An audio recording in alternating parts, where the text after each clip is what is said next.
This channel does not promote or promotion any illegal activities. All content provided by this channel is meant only for educational purpose only.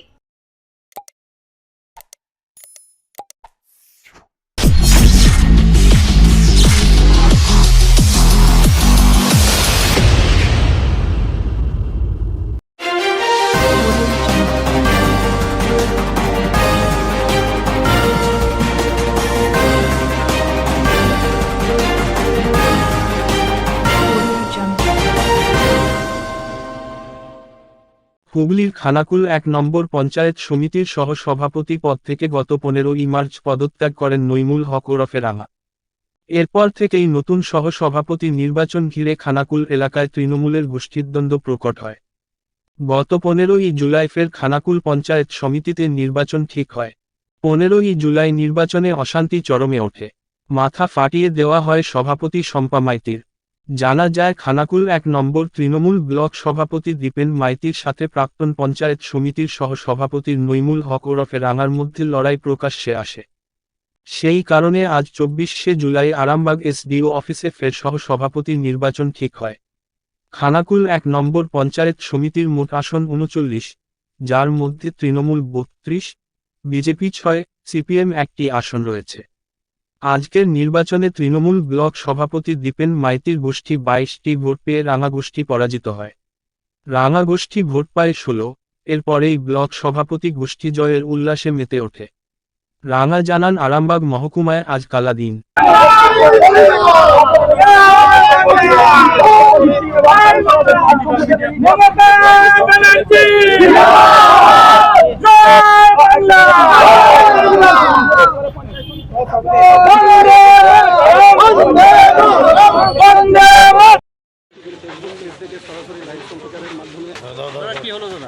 আজকের দিনটা খানাকুল সহ আরামবাগ মানুষের কাছে কালা দিন। কারণ আজকের দিনে ৪ দিন ধরে রামেন্দু সিংহ রায় আমাদের তৃণমূল কংগ্রেসের ভোটে যারা নির্বাচিত ৪ দিন ধরে কবজা করে রেখে দিয়েছিল এবং আজকে তাদেরকে দেখিয়ে ভোট দিতে বাধ্য করা হয়েছে। কারণ মানুষের গণতান্ত্রিক অধিকার, মানুষের ভোটে যারা নির্বাচিত হয়েছিল, তৃণমূলের ভোটে যারা নির্বাচিত হয়েছিল, সেই তৃণমূলের নির্বাচিত প্রার্থীরা যখন ভেতরে ভোট দিচ্ছে তাদেরকে বলা হচ্ছে যে দেখিয়ে ভোট দিতে হবে। তাই যেখানে আমাদের প্রার্থী ছিল আমরা নিশ্চিতভাবে পরাজয় হয়েছি। কিন্তু আজকের দিনটা খানাকুল সহ আরামবাগের মানুষের কাছে কালা দিন। কারণ মানুষের কণ্ঠ রোধ করে রামেন্দু সিংহ রায় যেভাবে মানুষকে অপব্যবহার করে, মানুষের সঙ্গে খারাপ ব্যবহার করে, নিজের দুশ্চরিত্র, নিজের স্বার্থ চরিতার্থ করার জন্য যে কাজ করলেন, আজকের দিনটাকে আমরা কালা দিন হিসাবে পালন করবো আগামী দিনে খানাকুলে। দীর্ঘদিন খানাকুলের যে সমস্যা পঞ্চায়েত সমিতির একের, সেই সমস্যায় দেখা যাচ্ছে যে আপনারা আজকে ২২ ভোটে ব্যবধানে জিতেছেন, কিন্তু লড়াইটা তো দলের মধ্যেই হলো। দলের মধ্যে কোথায় হলো? দলের মধ্যে হলে তো আমাদের তো জানেন যে আমাদের তৃণমূলের সংখ্যা ছিল ৩৯ জন টোটাল মেম্বার, ৩২ জন ছিল তৃণমূলের যেটা ক্যান্ডিডেট, তো সেখানে আমরা ২২টা আছে আমাদের। তাহলে কি করে লড়াই? বিজেপির সাথে লড়াই হলো এটা। কিন্তু রাঙা বলছে আমরা ১৬টা ভোট পেয়েছি। বিজেপি ওখানে ক্যান্ডিডেট দিয়েছিল, খাড়া করেছিল, দেখবেন ১৬টা পেয়েছি। রাঙা কি বললো আমার জানার দরকার নেই দাদা, আমি কি বলছি শুনুন। কিন্তু রাঙাও তো তৃণমূল কংগ্রেসের নেতা। না, তৃণমূলের একটা গদ্দার ওটা। তৃণমূলটা দিনের বেলা করে, রাতের অন্য করে, বিজেপিটা করে। এ তৃণমূল কর্মী নয়। কিন্তু বিষয়টা না, নেতৃত্ব দিয়েছে যাকে, শুধু একে মেরেছে, ওকে মেরেছে, নিজের স্বার্থটাকে সিদ্ধ করার জন্য দলটাকে শেষ করেছে উনি। দলের কর্মী উনি নন। আমি বলছি দলকে যে মানবে তাকে জেলা সভাপতি মানতে হবে, দলকে যে মানবে তাকে অভিষেক বন্দ্যোপাধ্যায়ের কথা মানতে হবে, দলকে যে মানবে তাকে মমতা বন্দ্যোপাধ্যায়ের কথা মানতে হবে, দলকে যে মানবে ব্লক সভাপতি মানতে হবে। উনি কাউকেই মানেননি, উনি বিজেপির লোক।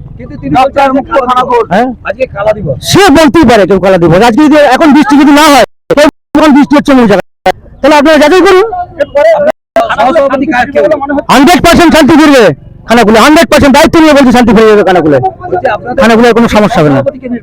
মিন্টু পাল স্লোগান তোলা হচ্ছে আগামী দিনে গদ্দার, তাহলে তার বিরুদ্ধে কি ব্যবস্থা হবে? সেটা দল ভাববে কি করবে না করবে। কিন্তু আগামী এই যেখানে মিডিয়ারা ছাড়ছে নিয়ে বসে আছে। আগামী দিনে কি ঠান্ডা থাকবে খানাকুল, না আবার অশান্তি হবে? টোটালটা আগামী দিনে কি ঠান্ডা থাকবে না অশান্তিতে আবার? খুব ভালো থাকবে খানাকুল। আর এখানে আরামবাগে এই যে চক্রান্তের মূলে স্বপন নন্দী, এটা মাথায় রাখবেন। এই চক্রান্তের মূলে বিজেপির সাথে মানে দোবাই বৈঠক করেছে স্বপন নন্দী। কিন্তু উনি আবার রামেন্দ্র সিংহ দিকে আঙুল তুলছেন। সে তুলতেই পারে। আমি বলছি আমি জেলা সভাপতি মানবো না? দল মানে জেলা সভাপতি কোনো ব্যক্তি না, রমেন্দ্র সিংহ নয়, উনি তৃণমূল কংগ্রেসের জেলা সভাপতি। তাহলে আমি যদি তৃণমূল কর্মী হই আমাকে মানতে বাধ্য, আমি মানতে বাধ্য, তাকে ব্লক সভাপতিকে মানতে বাধ্য। যে যে তৃণমূল কর্মী কাউকে মানেনি সে দলের কর্মী হতে পারে না কখনো। তাই আগামী দিনে আমরা এই নোংরা মানুষটাকে দূর করতে পেরেছি এই খানাকুল থেকে, এটাই আমাদের কাছে বড় পাওয়া। খানাকুল সন্ত্রাস মুক্ত, দুর্নীতিগ্রস্ত মুক্ত হয়ে গেল। খানাকুলে বলি দল আলাদা আর পঞ্চায়েত সমিতি কর্মাধ্যক্ষ, সভাপতি, সহসভাপতি এবং পঞ্চায়েত সমিতির মেম্বার আলাদা। দলের সাথে এরা মিলিয়ে ফেলবেন না। দলের টিকিট নিয়ে ওরা পঞ্চায়েত সমিতির মেম্বার, কেউ কর্মাধ্যক্ষ, কেউ সভাপতি, কেউ সহসভাপতি আছে। খানাকুলে যেহেতু দীর্ঘদিন একটা সহসভাপতির চেয়ারটা ফাঁকা ছিল বা ওই ভ্যাকেন্সিতে একটা ব্যক্তি দুটো পদ নেওয়ার জন্য দল থেকে অর্ডার এসেছিল যে তুমি একটা পদ ছাড়ো, একটা পদ নাও। উনি কর্মাধ্যক্ষ, পূর্ত কর্মাধ্যক্ষটা রেখে আর সহসভাপতির পদটা ছেড়েছিলেন। তো সহসভাপতি পদরা ওখানে তো একজনকে নিয়োগ করতে হবে। তাহলে যারা 39 জন আছে তার মধ্যে থেকে আমাদের 32 জন, বিজেপি 6 জন আর সিপিএম এর একজন, তার মধ্যে 32 জনের মধ্যে থেকে একজনকে নিয়োগ করতে হবে। তাহলে 32 জনের মধ্যে নিয়োগ করতে গেলে তাহলে আপনাকে ভোটাভুটিতে যেতে হবে।